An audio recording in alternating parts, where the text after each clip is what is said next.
Allez, bonjour les amis, bonjour à vous tous, nouvelle vidéo. Aujourd'hui on va parler de préchauffage. Donc là c'est un relais de préchauffage de Toyota. Donc ma Toyota est toujours en panne actuellement, mais là c'est un autre problème. J'avais des soucis de préchauffage également. J'avais le fusible qui était grillé. Donc ce qu'il faut savoir, c'est que tu as deux relais. Un relais de temporisation, celui qui va t'alimenter, qui va te donner le serpentin au tableau de bord. C'est là que tu vas pouvoir voir si ça marche ou pas. Ensuite, tu as un relais de préchauffage, donc lui qui va te donner du jus aux bougies. S'il est HS, bah, tu n'auras pas d'électricité qui va arriver à la bougie, donc elle ne pourra pas chauffer. Et si elle ne chauffe pas, bah, tu auras un démarrage à froid compliqué. Pourquoi? Parce que sur un diesel, il te faut de l'air, du gasoil et de la chaleur. Donc si tu as de l'air, forcément tu vas l'avoir. Du gasoil, si tu en as, que ta pompe marche et que tu as le gasoil qui arrive dans le cylindre, bah là il n'y a pas de souci non plus. Mais si tu n'as pas de chaleur, qui serait fournie par l'électricité, si on ne te donne pas de la chaleur à la bougie, donc le bout qui va rougir, qui va chauffer le cylindre, bah tu ne pourras pas démarrer, quoi. Donc ça peut venir de ce problème-là. Ou tu peux avoir aussi une bougie qui est fatiguée, voire les quatre. Et si les quatre, pour pouvoir les mesurer, c'est simple, il faut toucher le haut de la bougie. Et comme elle est dans le cylindre, tu n'as pas besoin de les démonter, tu te mets en ohmmètre et tu vérifies. Tu dois avoir entre 0,5 et 2 à peu près. Et si tu vois que plus ta résistance elle sera élevée, c'est-à-dire si tu te rapproches par exemple de 143 ohms par exemple, bah elle est morte. C'est-à-dire que ce sera quasiment impossible à faire chauffer. Si tu as l'infini, toujours pareil, en mesurant là où tu as l'arrivée de jus et la carcasse métallique de la voiture, ou si elles sont démontées, bah là tu peux te faire toucher pareil sur le côté qu'on appelle ça, de ta bougie. Là tu auras effectivement, si tu as l'infini, elle est morte aussi. Donc tu dois être à une valeur entre 0,5 et 2 ohms. Ça c'est une des premières choses. Ensuite, ça c'est le relais de préchauffage. Donc là je vais te montrer comment le tester. C'est très très rapide à faire et ça te permet de faire des économies. Ensuite, tu as le relais de temporisation qui se trouve dans la boîte à fusibles côté moteur, et c'est le dernier relais qui se trouve près de la baie de pare-brise. Là, celui-ci, s'il est HS, tu verras, tu n'auras pas de serpentin qui s'affiche au tableau de bord. Et ensuite, si tu as un problème qu'on appelle ça, si tu n'as pas d'alimentation mais que ton relais il est bon, on regarde ton fusible. Moi j'ai un fusible de 80 ampères et celui-là il était HS. Pourquoi? Parce qu'il faut y aller comme pour faire péter un de 80 ampères. Bah, c'est ce qui m'est arrivé en débranchant la batterie. C'est-à-dire que quand tu débranches une batterie, tu la débranches toujours de la masse vers le plus et après tu remets le plus et la masse. Sauf que j'étais fatigué, j'ai pas fait gaffe, j'ai commencé par le plus. Et j'ai fait toucher avec la clé en desserrant la borne, j'ai fait toucher une partie métallique, ça fait un court-circuit, et ça m'a explosé mon fusible de 80 ampères. Et forcément, bah, j'avais plus de jus qui arrivait aux bougies. Donc voilà, faut le remplacer. Et là maintenant j'ai des problèmes de démarrage à froid, mais ça vient de la vanne papillon. Donc ça c'est encore autre chose, ça sera dans un autre épisode. On verra ça ensemble. Comment essayer de réparer la Toyota qui démarre plus à froid. Donc voilà pour ça.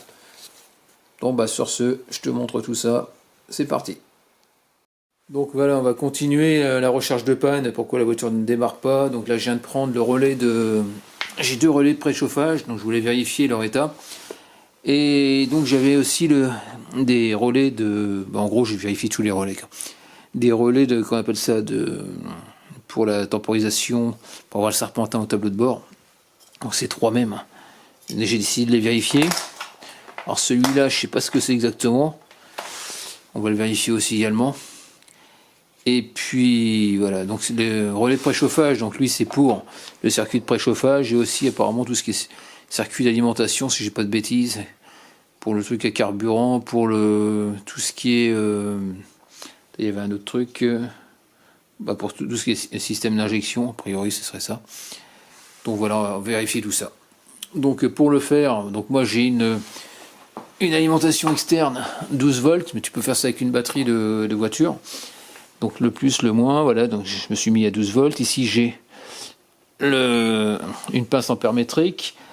Donc ici on peut voir que sur le relais de préchauffage Toyota, donc moi c'est celui-là, Tac. Tu as 4 broches, tu as 2 fines et 2 grosses. Donc les 2 grosses, bon, les 2 fines c'est la bobine. Donc on va dire le... Et l'autre c'est circuit de puissance, les grosses logiquement. Donc là ce qu'on va faire c'est qu'on va mesurer, je vais mesurer les deux petites. Au niveau de la bobine on doit être entre 50 et 120 ohms. Donc j'ai déjà vérifié, je sais que c'est bon. Donc là ce que je vais faire, je vais poser l'appareil, j'essaie de te montrer. Donc les deux petites on va les mesurer. Donc tu te mets en ohmmètre. La lumière. Et là, bon, j'ai fait toucher hein. Simplement.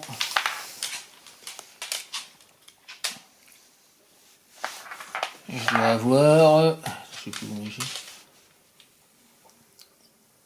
61,8 ohms. Donc ça veut dire que je dois être entre 50 et 120. Donc la valeur elle est bonne. Ok. Ensuite on va l'alimenter. Donc je vais passer par l'alimentation externe du moins. Je me suis réglé sur 12 volts. Et là, je vais voir si j'entends un clic. En faisant toucher, en mettant des pinces crocodile. Donc ça fonctionne. Ok. Donc là, je laisse dessus. Ici, on a 12 volts, 0,192 ampères, 2,293 watts. A priori, ce sont des valeurs normales. Ok. Maintenant, je vais laisser brancher alimenter et je vais toucher les deux grosses cosses qui sont derrière en ohmmètre, en résiste. Et je vais vérifier comment on appelle ça. Je dois être proche de 0 ou une valeur toujours à 0. Quoi. Ok. Sauf que j'arrive pas à passer comme je veux. Voilà. Elles sont pas pratiques ces pointes de touche. Je sais pas ce que je fais. Voilà. On va faire toucher. Donc alimenter 0,3. Donc là c'est une valeur acceptable. Donc ça veut dire que mon relais de préchauffage il est bon. Donc je refais exactement la même chose pour vérifier l'autre. Donc là on entend, on va voir si elle clique déjà. On entend le clic. Je vais prendre les deux pointes de touche. Je vais mesurer les deux petites au niveau de la bobine. Comme ça, je vais en profiter pour vérifier que tout soit clair. Et là, je suis à 62,4, donc on sait qu'on est bon. Au niveau de la bobine, on a entendu le clic. Là, maintenant, je vais vérifier. Ah oui, sur les deux grosses aussi, il faut que tu vérifies. Non alimenté, tu dois avoir l'infini, OL ou proche de l'infini. Parce qu'il est censé être ouvert le relais. Donc voilà pour ça. Donc là c'est bon. Je remonte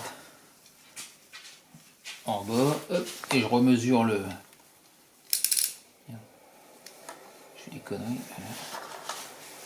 Et je fais toucher maintenant les deux grosses. Et on va vérifier que tout soit bon.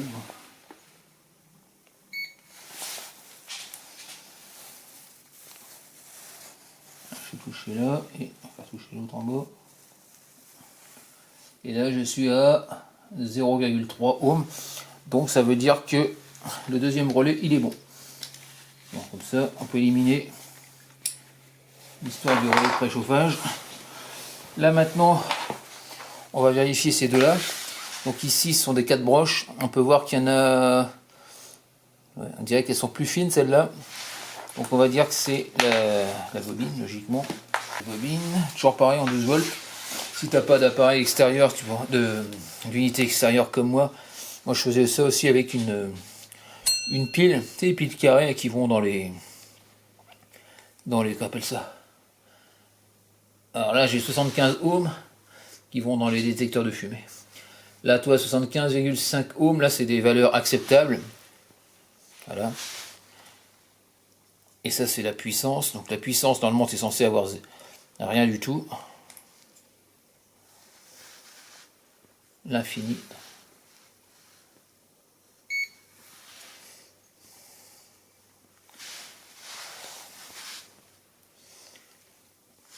là j'ai l'infini, je fais toucher là et là. Et là il n'y a rien. Ok. Et là maintenant je vais réalimenter au niveau de la bobine. On va entendre le clic. Voilà, là on a entendu le clic. Attends, voilà. Merde. 2. Ah, c'est bon. Les deux sont bien mis. Et là je vais vérifier que j'ai une valeur sur les deux autres. Que j'ai une valeur de... On soit proche de 0. Voilà, là je suis à 75,5 ohms. Ok, là c'est comme ça. Là maintenant je vais faire toucher. Je vais alimenter du moins celle-là et l'autre. On entend le clic, donc c'est bon signe. Et là maintenant on va remesurer. Voilà.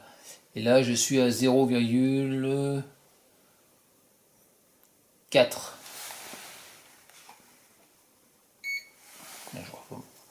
Là je suis à 0,4 ohms. Donc ça c'est bon. Ouais. C'est bon quand je bouge.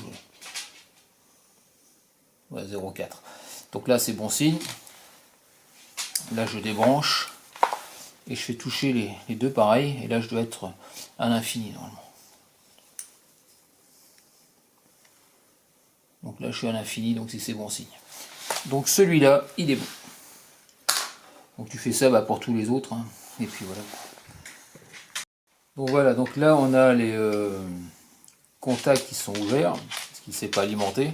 Voilà, normalement c'est comme ça, si je dis pas de bêtises. Là on touche les deux bornes. Donc ça c'est la bobine. Là je suis à 166,3 ohms, a priori ce serait bien pour ce type de relais. Donc ça c'est bon. On va vérifier qu'il y a on entend bien un clic, comme quoi il fonctionne bien.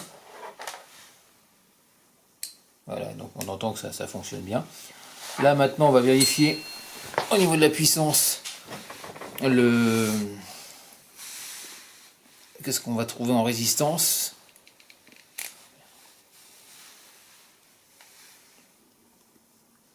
Donc là j'ai une faible résistance de 0,3 parce que les contacts sont fermés. 0,2 ohms, donc ça veut dire que c'est bon. Comme ça. Donc là c'est nickel. Ensuite, quand on le débranche, on vérifie pareil les deux grosses broches. Et là on est censé avoir l'infini ou... Ouais, donc là je suis à l'infini, donc c'est bon. Ou OL. Donc ça veut dire qu'a priori mon relais il fonctionne bien. Voilà. Ok. Donc là on va pouvoir éliminer le problème des relais. Donc ça c'est déjà une bonne chose. Maintenant on va pouvoir regarder enfin que je regarde tout ce qui est faisceau. Vérifier à ce niveau là, au niveau du faisceau. Bon, on avance dans la recherche de panne. Et puis voilà quoi. Bon bah ça y est, terminé pour cette petite vidéo assez courte, en espérant que c'était plu. N'hésite pas à me laisser des commentaires avec des j'aime ou j'aime pas comme d'habitude. Pense à t'abonner. Actionne la cloche de notification sur d'autres vidéos de ma part. Et puis je te dis à très bientôt. Allez, ciao.